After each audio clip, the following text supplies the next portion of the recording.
시고 모든 가정에 하나님의 축복이 넘치시기를 예수님의 이름으로 축복합니다.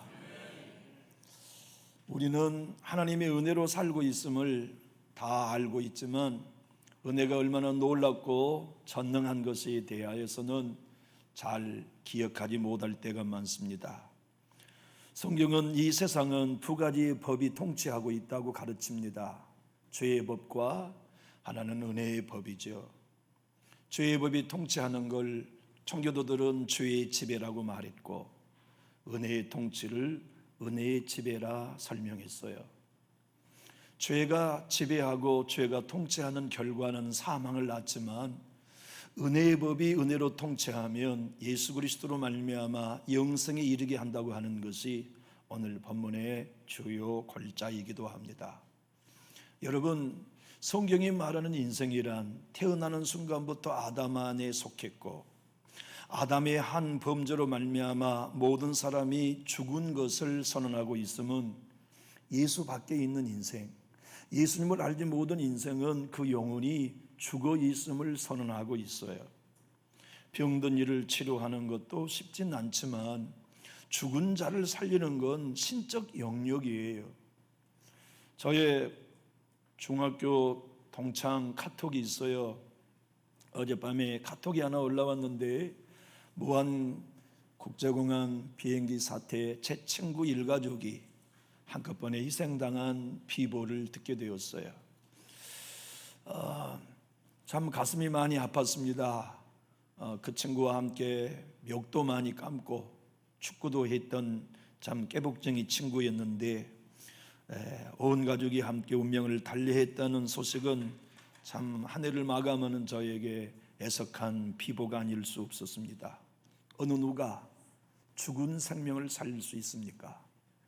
성경은 여러분들과 저에게 오늘 로마서 5장 20절로 21절에 이 두 법 사이에 분명히 영생에 이르게 할 수 있는 법은 은혜의 법, 은혜의 왕 노릇임을 소개합니다. 화면을 보고 우리 큰 소리로 읽어보실까요? 율법이 들어온 것은 범죄를 더하게 하려 함이라. 그러나 죄가 더한 곳에 은혜가 더욱 넘쳤나니 이는 죄가 사망 안에서 왕 노릇한 것 같이 은혜도 또한 의로 말미암아 왕 노릇하여 우리 주 예수 그리스도로 말미암아 영생에 이르게 하려 함이라. 여기 넘쳤다는 헬라의 원어는 초과했다는 뜻입니다. 여러분, 우리는 지출보다 수입이 초과되면 빚지지 않아요. 그런데 수입보다 지출이 초과하면 빚을 지지요. 초과한다고 하는 것은 참 좋은 일 같아요. 죄가 우리의 사망 안에서 왕 노릇하여 지배하면 모든 인생은 다 죽음으로 끌고 가지만 하나님의 놀라운 은혜는 그 죄를 초과한다는 게 복음입니다. 사망으로 끌고 가는 죄보다 하나님의 은혜가 초과하니 우리는 회복할 수 있어요. 우리는 늘 넘어집니다. 새해에도 우리는 부족할 것이지만 분명한 사실은 은혜가 더욱 넘친다는 이 복음은 우리의 연약함을 초과하여 하나님의 은혜가 우리를 세워주실 것에 관한 약속이에요. 우리의 부족함을 초과하시고 우리의 무능함을 초과하시고 우리의 연약함을 초과하시어서 베풀어 주시는 그 은혜가 왕 노릇을 하여 우리로 가만히 있지 않게 하겠다고 약속하고 계세요. 여러분, 왕이 가만히 입 다물고 있는 왕이 어디 있겠습니까? 왕이 명령 하나 못하고 백성들에게 쩔쩔매는 왕이 어디 있겠습니까? 왕이 호를 들고 보좌에 앉아 외치면 모든 군인과 방백이 엎드려 순종하듯이 은혜의 왕 역시도 우리 교회를 우리의 연약함보다 초과하여 지배하시고 통치하시면 은혜가 우리를 어디까지 끌고 가시냐면 예수 그리스도로 말미암아 영생에 이르도록 끌고 가신다. 이걸 신학적으로 견인이라고 말합니다. 우리 모두는 불가항력적 은혜 아래 있어요. 불가항력적 은혜란 무엇입니까? 나는 갈 수 없는 곳까지, 불가항력적인 곳까지 하나님의 은혜가 초과하여 내가 갈 수 없는 곳까지 가게 하시고 내가 할 수 없는 일까지 하게 하시는데 그것이 무엇입니까? 죽었던 우리 영혼을 다시 살리시는 이 일, 이게 은혜가 한 일입니다. 그래서 에베소 2장 1절은 이렇게 말씀합니다. 그는 예수님이십니다. 하나님이십니다. 허물과 죄로 죽었던 너희를 살리셨도다. 이 불가항력적 사망을 초과한 생명의 부활을, 우리를 다시 살려주신 일을 누가 있느냐? 하나님이 은혜로 하신 일이었습니다. 그 은혜가 왕노릇하여 여기 영원한 생명을 갖게 하신 거죠.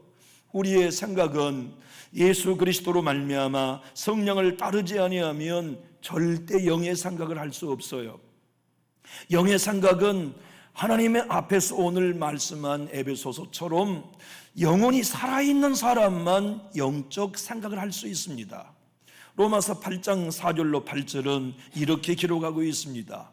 육신을 따르지 않고 그 영을 따라 행하는 우리에게 율법의 요구가 이루어지게 하려 하심이니라. 육신을 따르는 자는 육신의 일을, 영을 따르는 자는 영의 일을 산작하나니 육신의 생각은 사망이요 영의 생각은 생명과 평안이니라. 육신의 생각은 하나님과 원수가 되나니 이는 하나님의 법에 굴복하지 아니할 뿐 아니라 할 수도 없습니다. 육신이 있는 자들은 하나님을 기쁘시게 할 수 없느니라. 여러분, 영적인 사람이 누구입니까? 영적인 사람은 성령으로 거듭나서 그 영혼이 살아나 하나님께로 난 자, 그래서 하나님을 아빠라 부르짖는 자들이 영적인 사람이에요. 그 영적인 사람들은 성령의 조명하심을 따라 하나님을 알게 돼요. 하나님을 사랑하게 돼요. 예수님을 알게 돼요. 예수님이 나의 구주, 나의 하나님인 것을 깨닫게 돼요. 성령의 진리가 이해되어 십자가가 소중함을 알게 돼요. 내가 예수와 함께 십자가에 죽고 예수님의 무덤에 연합하여 함께 새 사람이 되었다는 이 복음을 알게 돼요. 그 복음을 알아가는 사람은 공부 많이 한 사람 아닙니다. 육의 생각이 아닌 거듭나서 영의 생각을 하는 사람들만이 할 수 있는데, 이 생각을 갖게 하는 이가 누굽니까? 은혜입니다. 여러분, 가톨릭은 은혜를 이렇게 정의합니다. 우리의 힘이 연약하여 갈 수 없는 것을 도와주는 하나님의 보조장치, 이게 가톨릭에서 이해하는 은혜의 개념입니다. 그러나 우리 개신교가 이해하는 하나님의 은혜는 하나님이 있습니다. 우리를 살려주신 하나님의 은혜는 하나님이시요, 여러분과 저로 영의 선작을 하게 하시는 이도 하나님 은혜이시며 하나님 그분 자신입니다. 그분이 여러분과 저와 함께 끊임없는 은혜로 인도하시고 책임져 가시는데, 누가 그 은혜를 많이 누리는가? 교회 안에 있는 모든 인생이 다 같이 예수님을 믿고 다 같이 성령의 진리를 알지만, 이 진리를 경험하고 이 은혜를 누리는 사람은 자기를 작게 여기는 사람이에요. 낮은 자리에 내려가는 사람이에요. 그래서 심령이 가난한 사람들이 하나님의 은혜를 더 많이 알게 되는 거죠. 의에 주리고 목마른 사람들이, 자기 의를 부인하는 사람들이 하나님의 은혜를 더 많이 알고 더 맛볼 수 있게 되는 거예요. 나를 큰 자로 여겼던 때가 바울에게 있었어요. 사울이는 이름의 뜻이 큰 자란 뜻 아닙니까? 그는 하나님을 잘 안다고 생각했어요. 선정에 능통한다고 믿었어요. 그는 자기가 영적인 사람이며 하나님을 향하여 열심 있는 사람인 줄로 생각했지만, 예수님을 만나고 은혜를 받고 보니까 자기가 영적 맹인이었다는 걸 알았어요. 그리고 내가 은혜 받고 보니까 가장 작은 자라는 걸 깨닫게 된 거죠. 하여 고린도전서 15장 9절로 10절에 이렇게 고백했습니다. 나는 사도 중에 가장 작은 자라.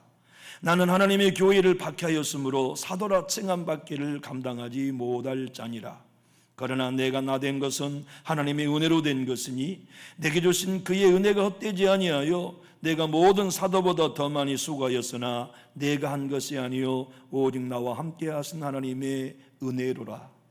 여러분, 새해에는 우리 모두가 은혜 하나님을 경험하는 남전교회가 되고 은혜 하나님을 경험하는 우리 모든 성도 여러분과 제가 될 수 있기를 우리 주 예수님 이름으로 축복합니다.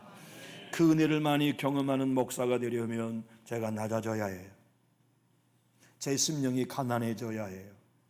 여러분의 가정이 새해에 모든 은혜의 하나님을 경험하는 은혜의 교회가 되기를 원하고 가정이 되기 원한다면 내려가야 합니다. 심령이 가난해져야 합니다. 의에 주리고 목말라야 합니다.